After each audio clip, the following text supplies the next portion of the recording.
redes sociales e internet están comunicándose, ¿verdad? Y están sintonizando estas conferencias bíblicas sobre todas las cosas en la época tan importante, tan preocupante y tan emocionante que estamos viviendo como iglesia, la iglesia de Jesucristo en los últimos días. Nos da mucho gusto poder estar con ustedes y tenemos hoy como título de nuestro tema la apostasía en los tiempos del fin. Vivimos una época preocupante en el sentido de que estamos siendo bombardeados con noticias, guerras y rumores de guerras, que Jesucristo lo dijo claramente en Mateo 24. Oirán de guerras y rumores de guerras. Esto inició en 1914 con la Primera Guerra Mundial, que terminó en 1918. Toda la historia han sido guerras, y esto lo podemos comprobar a través de las estadísticas, como el Instituto para la Investigación de la Paz en Suecia, Estocolmo, que dice que en los aproximadamente 6,000 años de historia que llevamos los seres humanos, solamente han habido 25 años de paz. En 6,000 años de historia, solo 25 años de paz. En otras palabras, desde que Caín asesinó a su hermano Abel, y Caín es el padre, ¿verdad?, del fariseísmo y de las religiones, el mundo ha sido convulsionado, sacudido continuamente de guerras tras guerras tras guerras. O sea, la historia humana es una historia de guerras, denotando de esta manera de que el ser humano tiene un problema. Tenemos un problema que la Biblia, ¿verdad?, nos los revela claramente, que es el pecado.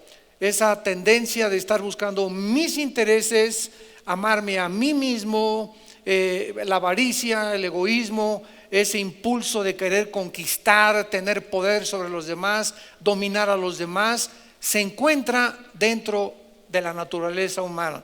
Y esto es lo que impele a los dictadores, a los gobernantes, a no limitarse con su nación, sino siempre están buscando dónde brincar, dónde poner más las garras, dónde poder controlar más a la gente, dónde tener más terreno o más naciones bajo su dominio.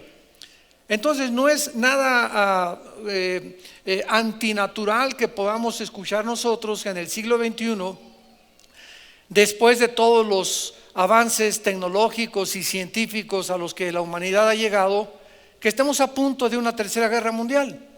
No nos ha servido para nada la tecnología, ni los avances, ni tampoco la supuesta racionalidad con que al ser humano se le ha calificado, que somos seres pensantes, racionales.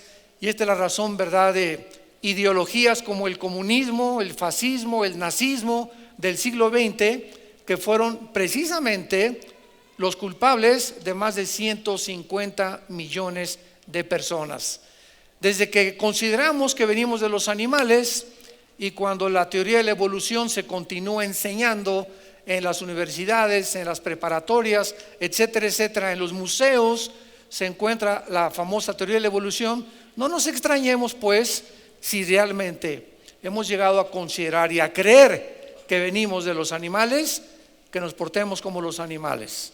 Es más, todavía el ser humano está aquí, los animales están aquí, un poco más abajo, pero cuando el ser humano realmente abandona a Dios, baja a un nivel inferior a los animales. ¿Por qué lo digo? Porque los animales matan por instinto y el ser humano mata por placer. Entonces, en este tiempo que vivimos, ¿verdad?, no dudamos que en estos últimos años se hayan al mismo tiempo introducido a la iglesia grandes herejías, falsas enseñanzas, falsos milagros, falsos apóstoles, falsos profetas y falsos maestros y falsos pastores. No nos sorprenda de nada de lo que está sucediendo a nuestro alrededor, porque Jesucristo nos lo advirtió hace 2000 años. Vendrán hombres amadores de sí mismos, ¿verdad?, vanagloriosos. Por haberse multiplicado la maldad, el amor se va a enfriar. Habrá guerras, rumores de guerras. Los cambios climáticos comenzarán a sacudir al mundo.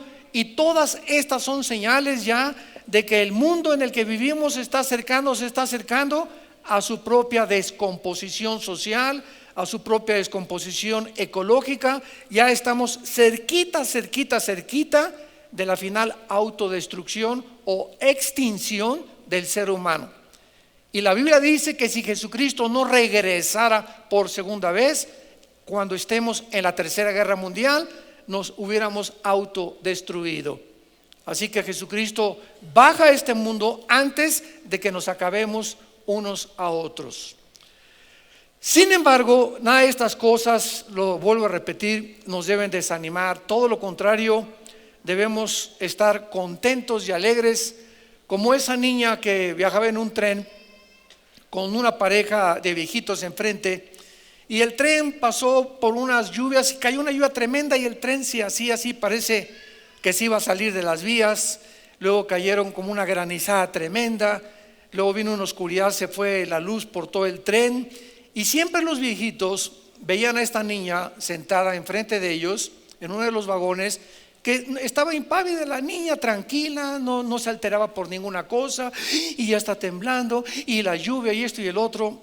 Y más adelante los viejitos le preguntaron a esta niña: oye niña, ¿por qué estás tan contenta, tan llena de paz, tan tranquila? Y ella les contestó: porque la única cosa que me llena de seguridad y de esperanza es que en la estación me están esperando mis papás. Entonces, mientras ella mantuvo ese pensamiento, dijo: ¿qué importa que pase todo lo que pase, si ya dentro de algunas horas voy a ver a mi papá y a mi mamá? Y Jesucristo nos dice en el Salmo 23: aunque andemos en valle de sombras y de muerte, no tengamos temor de nada, no nos alarmemos, no se turbe vuestros corazones. Si creen en Dios, crean también en mí. Voy a preparar lugar para ustedes. Así que todo lo que está pasando alrededor no es causa para que nos llenemos de estrés y de preocupación y qué va a pasar. Y ahora ya la China se unió con Rusia para poder pagar los dólares ahora en yuanes y en la moneda en rublos. Ya el dólar ya no va a seguir fungiendo como la moneda común para pagar el petróleo. Y ahora el dólar está bajando por esa situación, y la guerra comercial, y ahora la guerra y bombardeos, etcétera, etcétera. Todas estas cosas a nuestro alrededor tienen que suceder y tenían que suceder, pero aún no es el fin, como dijo Jesucristo. Aún no es el fin, porque antes de que se ponga peor la cosa, nos vamos. Adiós, mundo cruel. Y nos encontramos, ¿verdad?, en la víspera del próximo evento profético que se llama el arrebatamiento de la iglesia. En cualquier minuto, tal vez saliendo mañana, un mes, no sé, pero estamos mucho más cerca ahora de que millones de personas vamos a desaparecer del mundo. Y el mundo va a ser convulsionado y aviones se van a estrellar porque los pilotos desaparecieron, un congestionamiento impresionante en las carreteras porque miles de choferes desaparecieron también. Todos los niños van a desaparecer de todos los hospitales, de todas las máquinas incubadoras, porque desaparecieron todos los bebés y todos los menores de edad. Y el mundo va a creer inmediatamente que nos llevaron los ovnis. Y esta es la razón por la cual desde 1946, cuando el fenómeno ovni comenzó a ser investigado, se le ha dedicado más. Las mismas Naciones Unidas y Estados Unidos ya dedicaron un departamento en las Naciones Unidas para investigar el fenómeno ovni. Y el Papa Francisco acaba de declarar hace algunos meses que el día que vengan, ¿verdad?, tal vez ellos hay que evangelizarlos también. O sea, bueno, ¿verdad? Todo el mundo tiene opiniones diferentes, pero es pues necesario, ¿verdad?, que estemos nosotros prevenidos y sepamos algo. Antes de que venga Cristo, otra de las señales que es la que nos incumbe en esta conferencia es la apostasía. Antes de que venga Jesús, lo dijo, y antes que venga el rapto, muchos apostatarán de la fe. Y este mensaje es como una advertencia para ti. Yo no sé cuántos de ustedes hoy les está hablando Dios por última vez, y solo Dios lo sabe y tú lo sabes en tu corazón. pero cuando oigas su voz no te endurezcas. Y vamos a ver en segunda de Tesalonicenses capítulo 2, versículo 3. ¿De qué forma la Biblia nos revela lo que se conoce como la apostasía, que vendrá antes del fin y antes que Jesucristo regrese por nosotros? Dice segunda de Tesalonicenses capítulo 2, versículo 3: nadie los engañe. Vamos a leer desde el versículo 1 para que podamos tener el contexto completo. Pero con respecto a la venida de nuestro Señor Jesucristo y nuestra reunión con Él, aquí está hablando del arrebatamiento. No está hablando de la segunda venida, que es otro evento que viene después del arrebatamiento, donde la tribulación tiene que venir antes de la segunda venida. Entonces aquí está hablando de nuestra reunión con Él.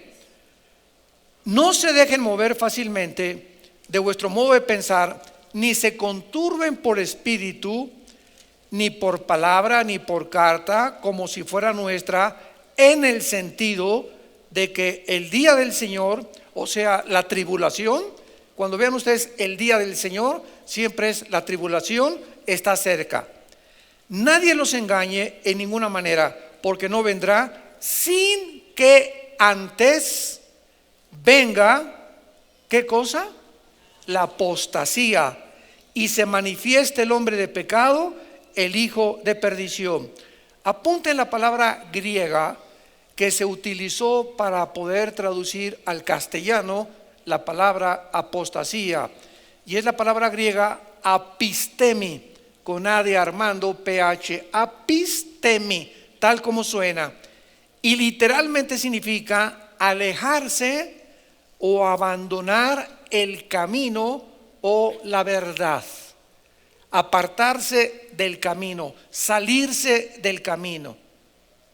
Y vamos a ver entonces que antes de que Jesús venga se nos advierte que va a haber cantidad de personas que se decían cristianos, iban a la iglesia, iban a los estudios bíblicos, pertenecían al coro, a la alabanza o no sé qué, ¿verdad? De alguna u otra forma estaban involucrados dentro del cristianismo y del movimiento del cristianismo, pero la mayor parte de estas personas nunca tuvieron una experiencia o una regeneración o la verdadera salvación. Entonces, estas personas, precisamente al venir la presión del mundo contra la iglesia, se van a apartar, se van a alejar, se van a desilusionar, van a perder completamente la fe, ¿verdad? Vamos a ver la diferencia entre creer y fe, y estas personas no van a poder jamás regresar. Ahora, dentro de la apostasía es muy importante establecer lo siguiente en la teología: hay apóstatas cristianos y hay apóstatas no cristianos. ¿Qué quiero decir?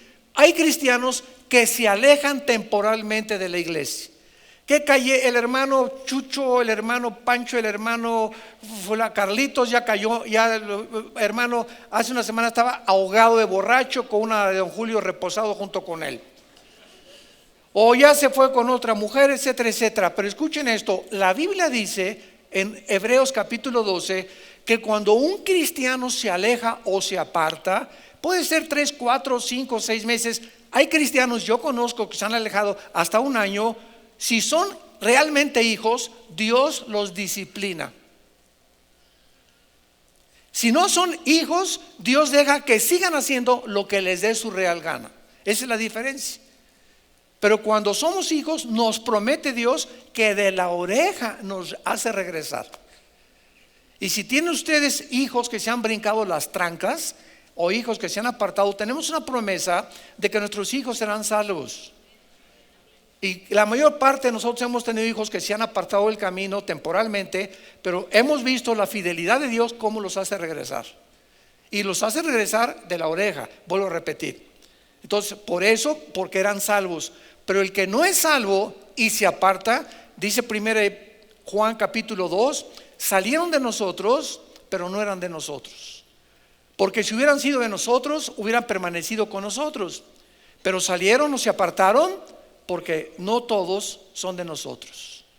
Y Jesús lo dijo, la iglesia es una mezcla de cizaña y de trigo.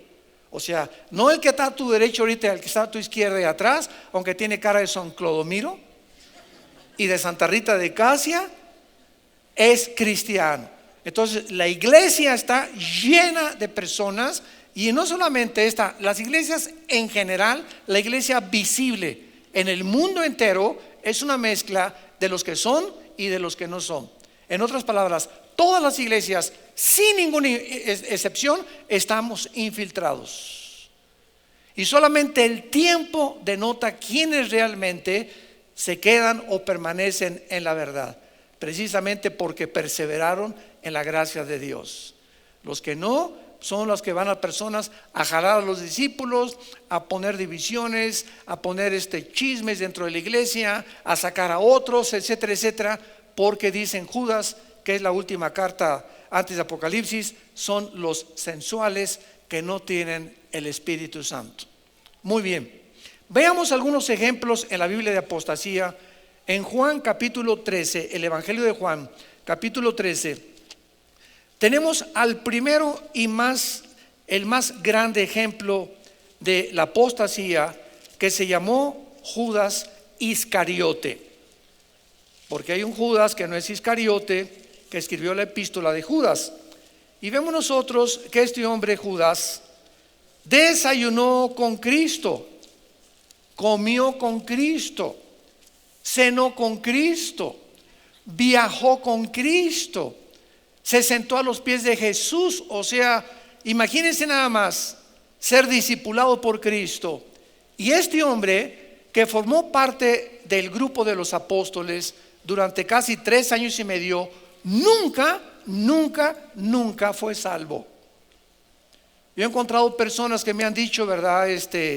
Por una ignorancia teológica de la Biblia, que Judas perdió la salvación. Y la salvación no se puede perder, porque es una salvación, es vida eterna, no es una vida temporal.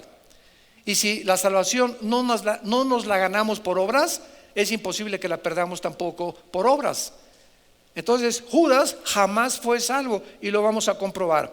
En Judas 13, por ejemplo, el versículo 2, ya en la víspera de la crucifixión, cuando cenaban, en la última cena, el diablo ya había puesto en el corazón de Judas Iscariote, hijo de Simón, que le entregara. Versículo 10 y 11. Jesús les dijo: el que está lavado no necesita sino lavarse los pies, pues está todo limpio.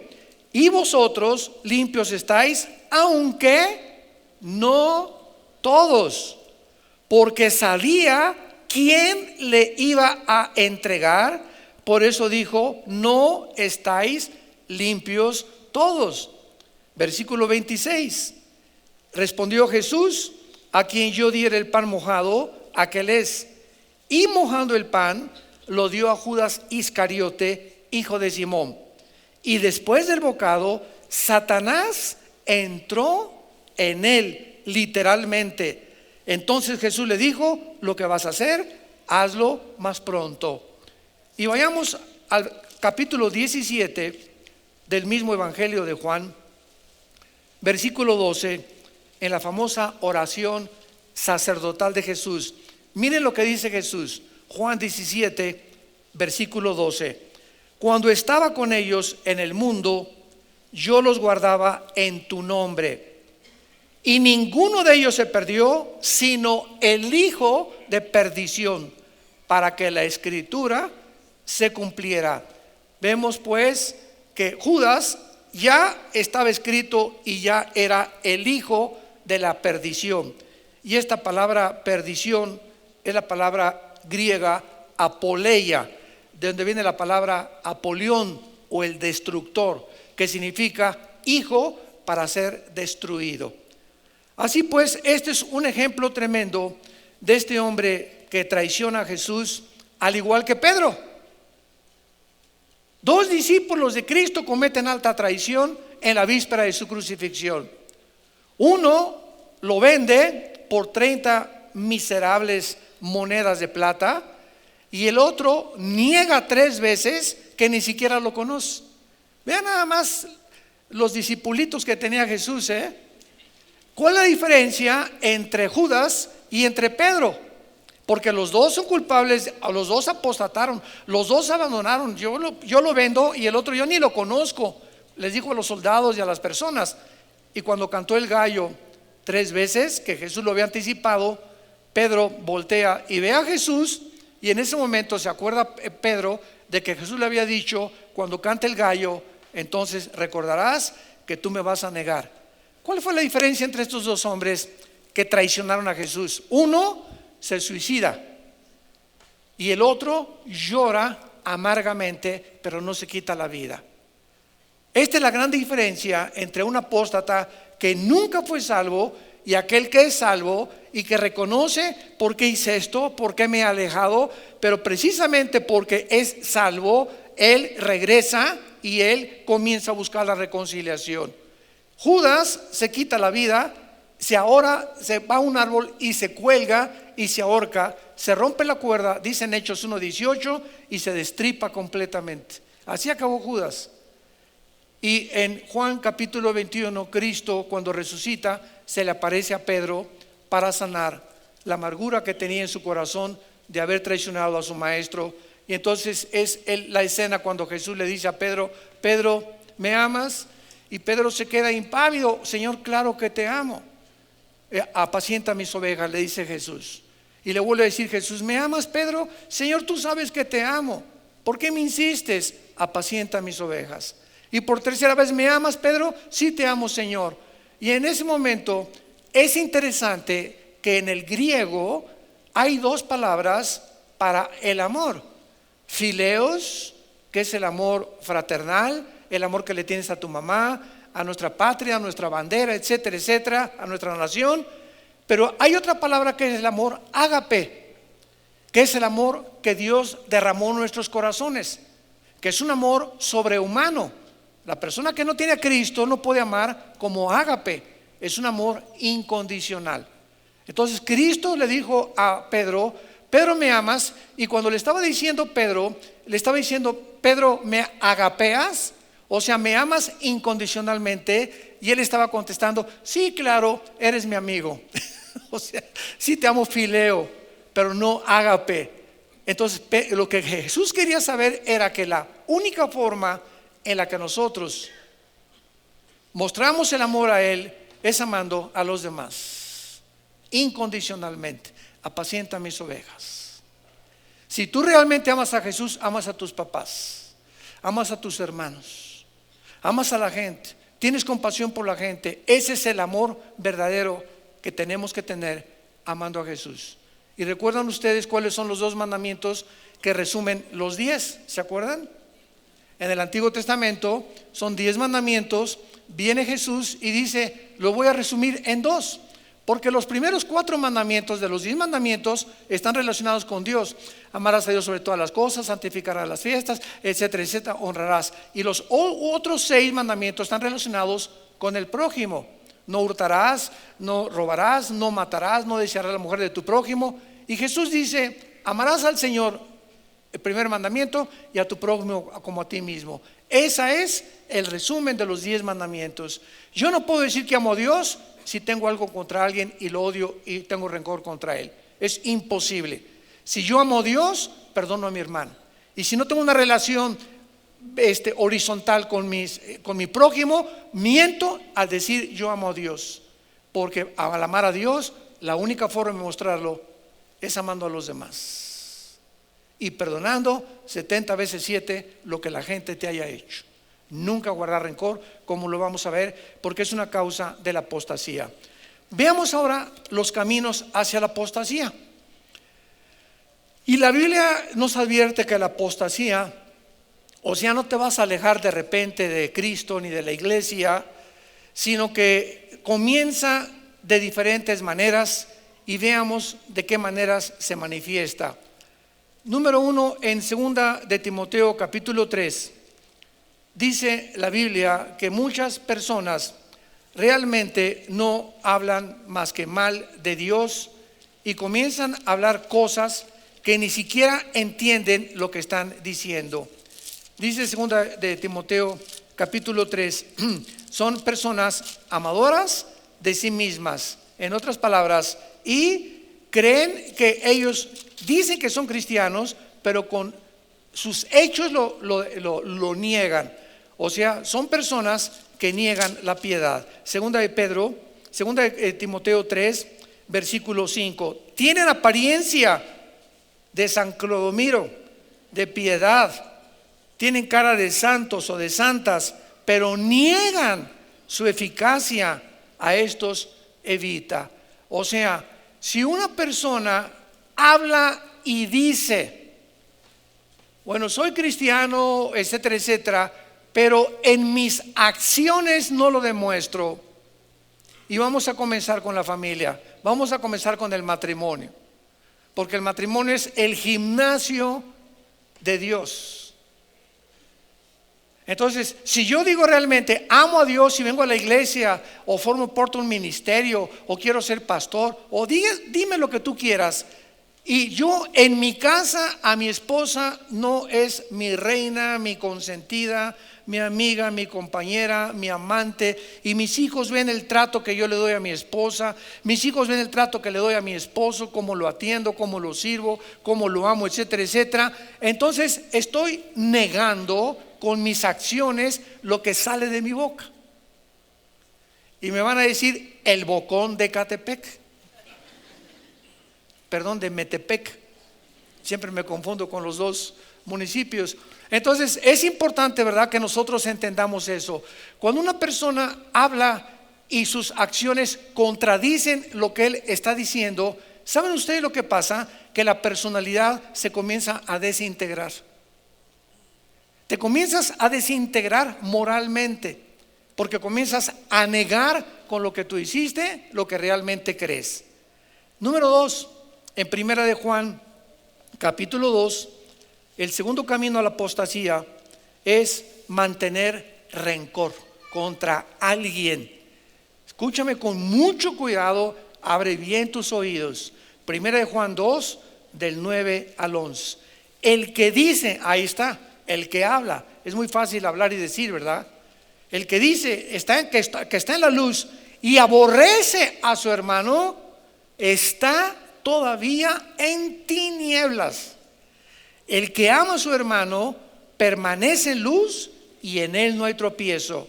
Pero el que aborrece a su hermano está en tinieblas. Número 1, 2, anda en tinieblas. 3, no sabe a dónde va porque las tinieblas le han cegado los ojos.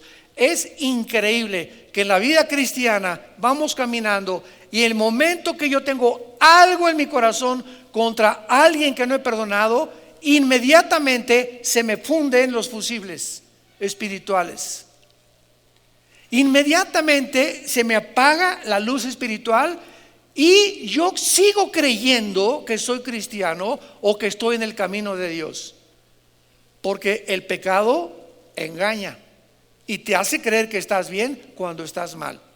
Entonces, ¿qué es lo que nos hace ver que estamos mal? La Biblia. Ahorita venimos a la Biblia y decimos, chirrión, cuánto apache. Dios mío santo, si yo tengo ya 3 meses que no le hablo a mi cuñada, ya tengo 5 meses que no le hablo a mi esposo, y vengo a la iglesia y me digo cristiano. Dios mío, gracias, dile, por abrirme los ojos en este momento y saber que yo no puedo seguir así. Con razón me he tropezado tanto en estos últimos meses. Ahí está la raíz de mis tropiezos. Ahí está la raíz de que no encuentro trabajo. Ahí está la raíz de que no puedo entender muchas cosas de la palabra de Dios. Porque cuando estamos en tinieblas, venimos a la Biblia y yo no le entiendo. Y por más que le leo, y no hay nada que me alimente ni que sienta que me está realmente sosteniendo. ¿Por qué? Porque estás en tinieblas. Te saliste del camino.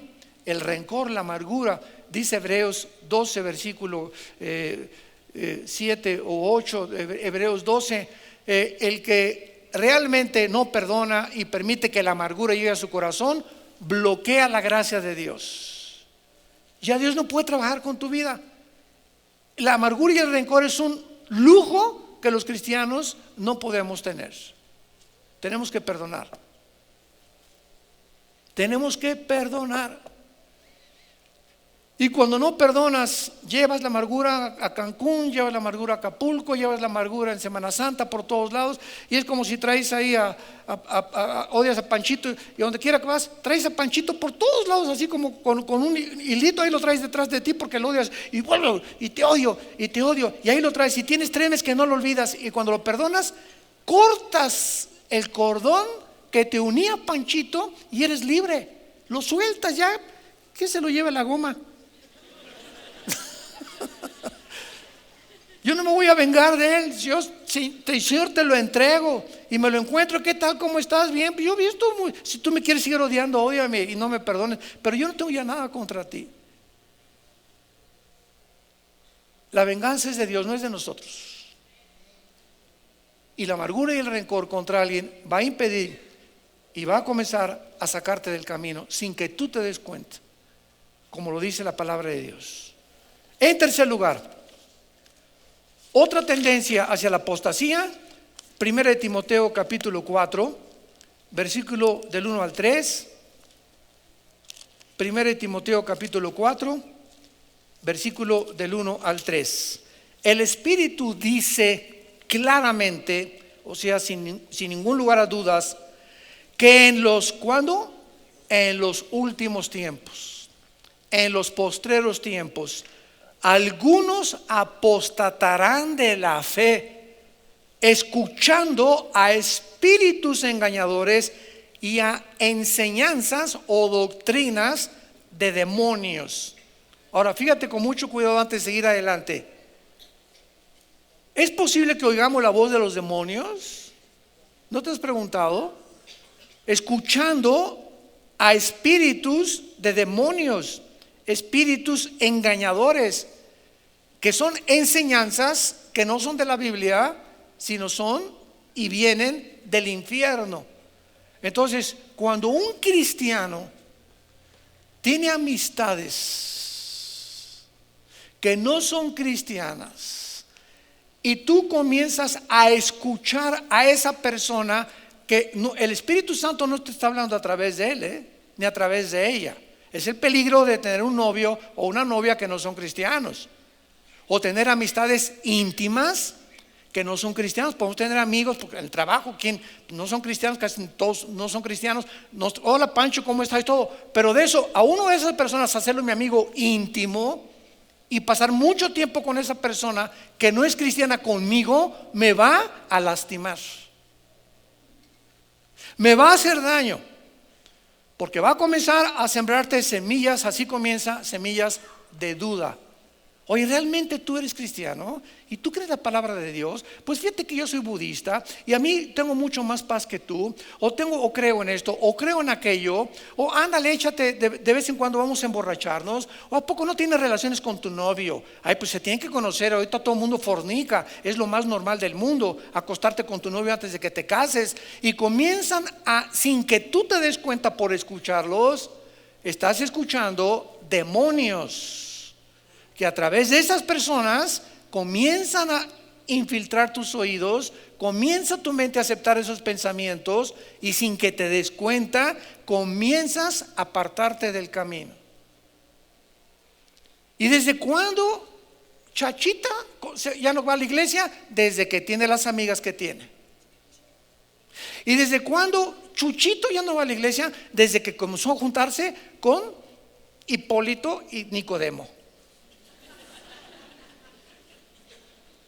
¿Y desde cuándo? Desde que comenzaron a ver esas películas. ¿Y desde cuándo comienza el niño a tener problemas en la noche, que no puede dormir? Desde que está viendo películas de terror y películas de espanto y El Exorcista, etcétera, etcétera. A través de todos los medios de comunicación que nos rodean, los demonios actúan para poder llegar a nuestra mente y meternos programas que comiencen a funcionar y nos comienzan a apartar del camino de la verdad. Y más adelante dice aquí en 1 Timoteo 4, por la hipocresía de mentirosos que teniendo cauterizado la conciencia, prohibirán casarse y mandarán a abstenerse de alimentos que Dios creó, para que con acción de gracias participasen de ellos los creyentes y los que han conocido la verdad. Vean ustedes que la primera institución religiosa pseudo cristiana que apostató fue Roma. Cuando Roma estableció el famoso celibato sacerdotal, no, ¿quieres ser cura y servir a Dios? No te puedes casar. Fue la primera señal de que se habían salido completamente del camino de la verdad. La Biblia ordena, 1 Timoteo capítulo 3, ordena que los que sirvan a Dios necesitan estar casados, o por lo menos que se casen. Jamás la Biblia en ninguna parte encontramos que para servir a Dios es mejor solteros, a menos que te haya dado Dios ese don. Pero de eso obligar a una persona, no es que, y esta es la razón por la cual encontramos, ¿verdad?, cientos ahorita de pobres curitas por el mundo entero que relinchan como caballos bien alimentados, arañan las paredes ya los pobrecitos, y se calcula que el 95% de ellos tienen un amante o ya tienen hijos escondidos. Ahora, ¿por qué estableció esto Roma? Porque si tienen familia ya no mandan dinero al Vaticano, y solteros envían todo al Vaticano. Era un negocio. Pero aquí está la palabra de Dios y está en cualquier Biblia. Prohibirán casarse, y así comienza la apostasía. Cuando alguien te dice, ¿verdad? O también cuando comienzas a vivir en amaciato, como decimos en México. Pues vivimos juntos pero no estamos casados. Como vas a comenzar a salirte del camino, porque el matrimonio es una institución establecida por Dios, y hasta que este muchacho roto quintopatiero, como decía mi abuelita, no te lleve ante un juez por lo civil aquí en México y te dé tu título o tu certificado de matrimonio, no tengas relaciones con él. Él te va a lavar el cerebro diciéndote para qué lo necesitamos, ya no se necesita casarse. ¿Sabes una cosa? Sí se necesita, porque si este roto quintopatiero no te ama y nada más quiere jugar contigo y tienen hijos, la ley tú puedes ir para que lo obligue por lo menos a darte una manutención. Y si no tienes ningún título de matrimonio, ¿verdad?, no te quejes porque estás viviendo en pecado delante de Dios. Ahora, si ustedes estaban viviendo en amaciato y se hacen cristianos, sepárense inmediatamente hasta que se casen. Que mándalo a vivir a Chapultepec y tú te vas a vivir al desierto de los leones. Y ya que se casen, ¿verdad?, ya pueden vivir juntos.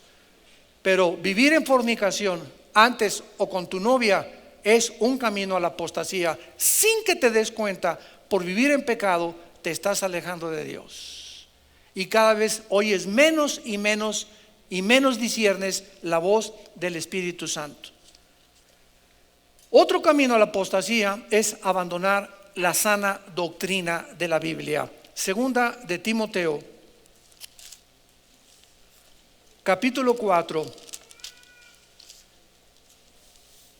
versículo 3 y 4, segunda de Timoteo 4, 3 y 4, porque vendrá tiempo cuando no sufrirán o no soportarán la sana doctrina, sino que teniendo comezón de oír, se van a amontonar maestros conforme a sus propias pasiones desordenadas o concupiscencias, y apartarán de la verdad del oído y se volverán a las fábulas.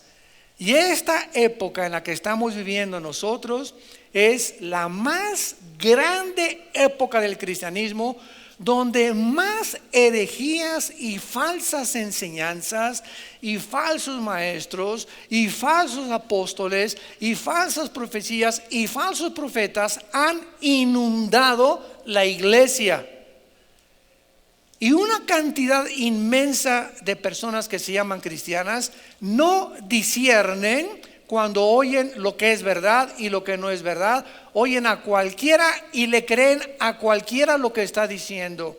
O sea, vivimos una época de experiencias místicas, sueños, profecías, milagros, trapos ungidos, polvito de oro que cae del techo, promesas de que si tú haces un pacto vas a ser sanado, etcétera, etcétera, etcétera. Es increíble la época que estamos viviendo.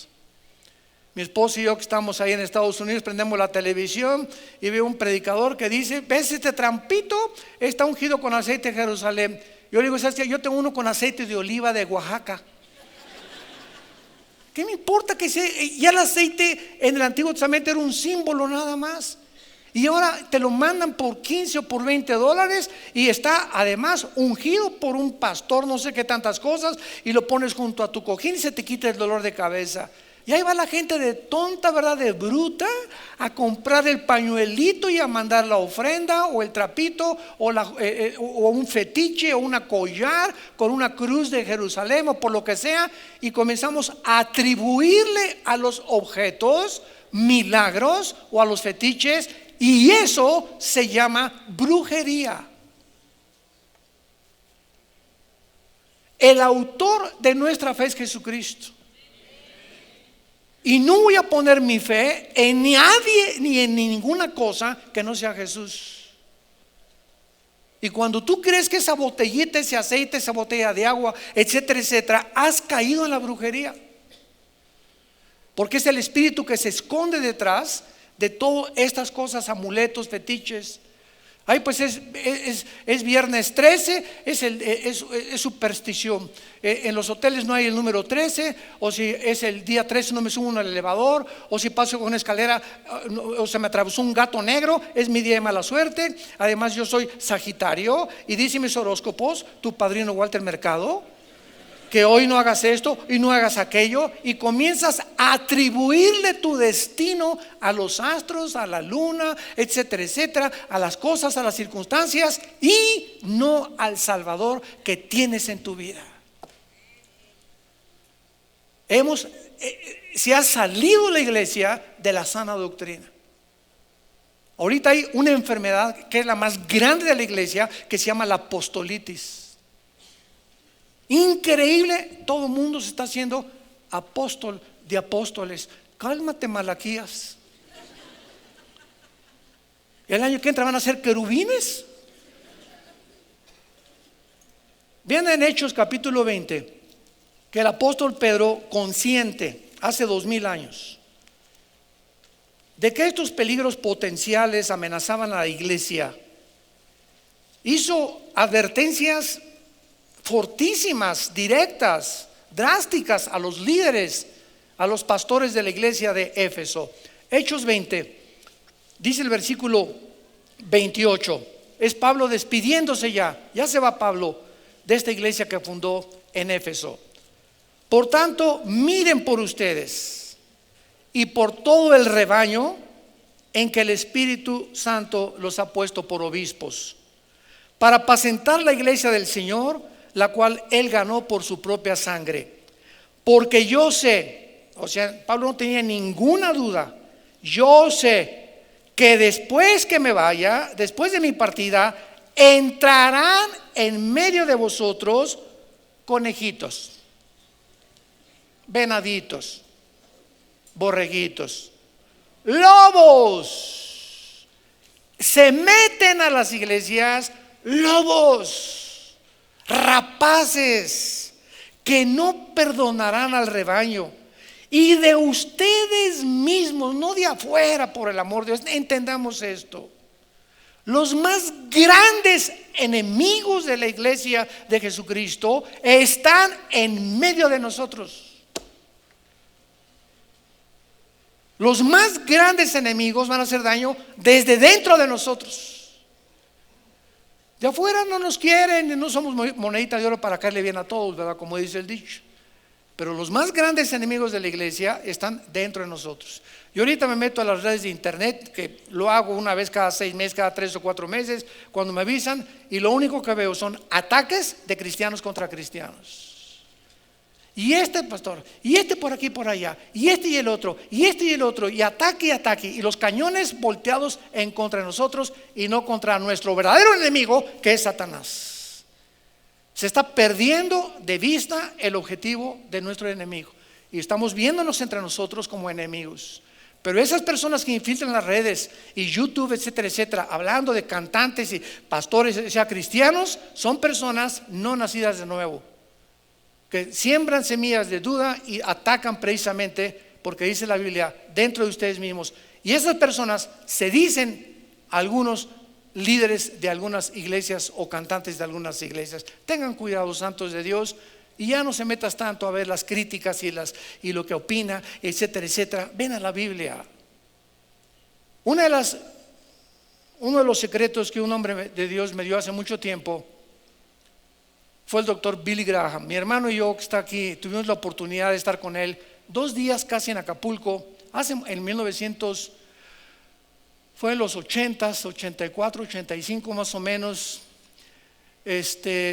Bueno, ya no quiero poner toda la historia anterior. Bueno, estábamos con él platicando en un bungalow que le prestaron a él en Acapulco, al doctor Billy Graham. Por cierto, ya murió, de 99 años. Y uno de los secretos, me acuerdo, que él me dio fue lo siguiente: Armando, cuando tú tengas algo contra alguien, o cuando tengas algún pastor que te cae de la patada, que tenga cara de aguacate, cuando tengas alguna persona que te cae mal, porque siempre nunca vamos a tener química unos con otros, ¿verdad? Aunque seamos cristianos, hay personas que ya o sea, no te cae bien. Hay otras personas que te caen mal. Dice, ¿sabes cuál es el secreto? Comienza a orar por ellas. Comienza a orar por las personas que te caen mal, pero sobre todo las que más gordas te caen. ¿Por qué? Porque no podemos permitir, de ahí se agarran los demonios para comenzar a alimentar tu ego y hacerte creer que tú eres mejor que ellas o que tienes menos errores que ellas. Y tenemos que comprender que somos vulnerables todos. Ora por esos ministerios, ora por esos pastores y Dios se encargará. Pero nosotros no somos jueces. Y créanme, lo que nos ha servido muchísimo a través de la vida cristiana. Siempre que veo a alguien así, me pongo a orar por él. Señor, tú lo vas a bendecir, ¿verdad? Y sea una cosa, evito también, o debemos evitar propagar ese rumor. ¿Ya viste lo que se dijo y fulano de tal? Estás propagando un rumor. Cuando no sabes, se dijo, sí es verdad. Pero cuando tú ya lo corres a la 10ª persona que corre y corre el chisme, ya se hace un monumento inmenso y esa persona ya es el anticristo. Así funciona los rumores y los chismes. Seamos maduros. Entendamos que nuestra lucha no es entre nosotros, sino contra espíritus, potestades de las tinieblas, que tratan de poder dividirnos entre nosotros y causar la separación entre nosotros. Y finalmente, vemos también en 1 Timoteo capítulo 6, otra causa de la apostasía, o que te puede llevar a la apostasía rápidamente, y es no el dinero. Pongan mucha atención y abran los oídos. Es el amor al dinero. El dinero en sí no es malo. Es malo amar los bienes materiales y amar el dinero. Dice 1 Timoteo 6, versículo 9: porque, velo bien, los que quieren enriquecerse. Cuida que no haya en tu corazón ese deseo. No está Dios en contra de que prosperemos, de que cada vez ganes más. Qué bendición, ¿verdad? Dios prospera a muchas personas precisamente porque pues la iglesia tiene que ser sostenida, mandar misioneros, pagar luz, pagar renta, choferes, secretarias, etcétera, etcétera. Hay gastos impresionantes y es a través de la generosidad de muchos cristianos que la obra de Dios se puede sostener. Esto no es malo en lo absoluto. No es malo que tengas un Mercedes el lunes, un Lamborghini el martes, un Ferrari el miércoles, mientras en la misma proporción, abre bien tus oídos, mientras en la misma proporción seas generoso. Entonces hay personas en el mundo que yo conozco que ganan $1 millón al mes y le dan $600,000 a la obra de Dios y viven con $400,000, una buena casa, 3 o 4 coches, etcétera, etcétera, y que nadie se atreva a criticarlos, porque no es pecado vivir en el castillo de Chapultepec, ni que traigas un buen carro. Pecado es que ames y te vuelvas avaro y centres tus intereses solamente en ti y solamente des limosnas a la obra de Dios. Eso es lo que Dios está tratando, el motivo por lo cual usamos lo que usamos. Los que quieren enriquecerse van a caer en tentación y lazo, y en codicias necias y dañosas que hunden a los hombres en destrucción y perdición, porque raíz de todos los males es el amor, no el dinero, el amor al dinero, el amor al dinero, el cual, codiciando algunos, se extraviaron de la fe. Ahí está, apostataron, se dedicaron más a hacer dinero que a servir a Dios, y fueron traspasados por muchos dolores. Aquí vemos claramente lo que Dios nos está tratando de decir. Ahora vean ustedes que en el versículo 17 esto lo comprueba, que Dios no está en contra del dinero, sino del amor al dinero. A los ricos, 1 Timoteo 6:17, a los ricos de este siglo manda que vendan todo. ¿Eso dice? Ni en la Biblia del Mormón dice eso. A los ricos mándales que no sean orgullosos, altivos, ni pongan la esperanza en las riquezas, las cuales son inciertas, sino en el Dios vivo, que nos da todas las cosas en abundancia para que las disfrutemos. Si tú eres rico, gloria a Dios, disfruta tu casa. Dice Dios, yo no estoy en contra de ti. Ese voto de pobreza, voto de celibato, que para ser espiritual tiene que ser pobre, que para servir a Dios no tiene que estar casado, no está en la Biblia. Es religiosidad farisíaca. Disfruta tu coche que te acabas de comprar, tu Marquis que te acabas de comprar, tu Bentley que te acabas, disfrútalo. Dios quiere que disfrutemos lo que tengamos, y no vivas, ay, pues no quiero, pues saco mi bochito, porque si no van a decir, ¿qué van a decir? Nomás el domingo saco mi Mercedes, porque a lo mejor van a decir, y que digan misa. Es la pura envidia. Somos envidiosos, nos carcomen los huesos cuando vemos que alguien tiene cosas mejores que nosotros. Pero si tú tienes tu buena casa y tienes tus buenos coches y tu buena cuenta del banco, disfrútalo, mientras en la misma proporción seas generoso a la obra de Dios. Dios no está en contra de los ricos. Dios está en contra de la avaricia y de la codicia. Eso es lo que Dios odia con todo el corazón. Y terminamos en último lugar en Mateo capítulo 20 con el otro o último camino que lleva a la apostasía. Y aunque hay varios más que ya no vamos a poder mencionar, hemos mencionado y puesto el dedo en la llaga de los principales. En Mateo 20:25 Jesús dijo estas palabras. Entonces Jesús, llamándolos, dijo: sabéis que los gobernantes de las naciones se enseñorean de ellas, o sea, las controlan, las quieren dominar, y los que son grandes ejercen sobre ellos el control o el dominio o la potestad. Mas entre ustedes no será así. El que quiera hacerse grande entre ustedes será vuestro servidor, y el que quiera ser el primero entre ustedes será vuestro siervo. Como el Hijo del Hombre no vino para ser servido, sino para servir y dar su vida en rescate por los muchos.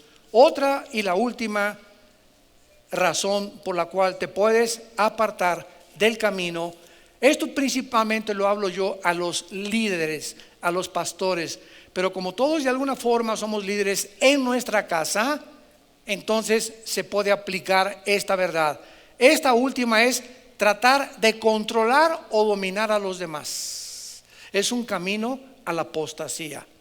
Tratar de controlar o ejercer control sobre tu esposa, o sobre líderes que ejercen control sobre las ovejas. La familia Ramírez llega con el pastor y: hermano, pues fíjese que nos vamos a otra iglesia, la maldición de Tutankamón les va a caer sobre sus vidas. Oye, espérame, ahí me mandan pastores así, les digo, hermanos, recordemos que las ovejas no son nuestras. La iglesia no es nuestra tampoco, es de Dios. No podemos apoderarnos de las ovejas, tratar de chantajear a las ovejas y decirle, pues si tú eres bautista, vas a seguir siendo bautista y vas a morir bautista, y cuando mueran en tu tumba que diga quién murió un bautista. Somos fieles no a la denominación, somos fieles a Jesús. Y hay cristianos que Dios, digo, no estoy diciendo que brincas de iglesia en iglesia, pero hay iglesias que ya nada más pura leche y leche y leche, y van a otra iglesia donde tienen un poco más de alimento, y el pastor debería estar contento con eso. Y lo mismo pasa en el hogar también. Maridos que quieren controlar y dominar a la esposa, y no vas al mercado, y no haces esto, y no haces aquello. Espérame tantito, no eres dueño de ella. Somos sus maridos, somos sus amantes, somos sus guías, y sugerimos esto y el otro. Entonces una posición de liderazgo o de autoridad se vuelve autoritarismo y dictadura. Un presidente de un país no está para controlar y, como en Cuba, poner una reja y de aquí nadie sale. Oye, pero ¿quién eres tú, por el amor de Dios, para encerrar a todas esas personas ahí en Cuba y prohibirles que no salgan? ¿Tú quién eres? Un gobernante está para no enseñorearse las ovejas. Es la libertad, la característica más grande que Dios nos ha dado, y el pueblo es libre para irse donde quiera. ¿Por qué restringir al pueblo salir de un lugar? No somos dueños de ellos. Esto es lo que hacen los dictadores, ¿verdad? Y en el siglo XX y XXI hay muchísimos de ellos. Entonces esto es lo que Dios está diciéndonos. Vean ustedes, para terminar, en 2 de Corintios, lo que el apóstol Pablo arguye y defiende esta falsa manera de vivir. 2 de Corintios 1:24. Dice Pablo: no que nos enseñoreemos, no que los dominemos, no que los querramos controlar, en otras palabras, de vuestra fe, sino que colaboramos para vuestro gozo, porque por la fe están firmes. Ahora vean aquí mismo, 2 de Corintios 10, versículo 8. Porque aunque me gloríe, algo más todavía de nuestra autoridad, la cual el Señor nos dio para edificación y no para vuestra destrucción, no me avergonzaré. La autoridad que tenemos no es para ser dictadores los pastores, ni los varones en nuestra casa. Tú eres mi sirvienta y tienes que hacer esto y poner a las ovejas y controlar las ovejas, y dime con quién te vas a casar, y te prohíbo, si yo soy pastor, que te cases con ella. Mira, si viene una pareja y me dice, me quiero casar con Chencho, y yo le digo, mira, Chencho no es cristiano, te sugiero, pero nunca un pastor te puede decir, te lo prohíbo. Oiga, ¿me puedo divorciar? Nunca un pastor podrá decirle a nadie, divórciate. Yo te digo, la Biblia dice esto y tú toma la decisión. Tú eres libre delante de Dios, y delante de Dios eres responsable. Yo solamente te sugiero lo que la Biblia dice, pero la decisión final la tomas tú, porque no soy responsable de tu vida. Tú tienes que darle cuentas a Dios. No somos dueños de nadie. Somos libres todos. Y tenemos que someternos a la autoridad, pero no con un autoritarismo, sea en el Estado, en el hogar o en la iglesia. Y finalmente en 2 Corintios 13, versículo 10, 3 veces Pablo insiste en este problema. Por eso os escribo, 2 Corintios 13, 10, estando ausente, para no usar de severidad cuando esté presente, conforme a la autoridad que el Señor me ha dado, para edificación y no para destrucción. Que los gobernantes que nos escuchan ahorita, los jueces, los presidentes de la república y los dictadores, que escuchen la palabra de Dios, la autoridad que Dios te ha dado para gobernar, para ser juez, para ser agente del ministerio público, para ser abogado, para ser esposo, para ser pastor, nunca es para destrucción de nadie. Es una autoridad delegada para servirlos, porque no somos dueños de nadie. Es Dios el que vela por el mundo, y nosotros simplemente siervos inútiles somos. Te damos gracias por tu palabra, Señor, en esta mañana. Abre nuestros oídos a tu voz, Espíritu Santo. que podamos limpiar nuestra vida interior cada vez más,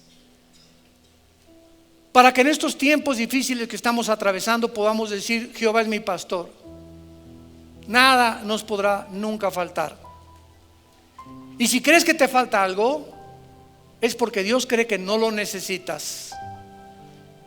Y muchas veces lo que necesitas no te lo da porque no estás preparado o preparada por la apostasía de tu corazón.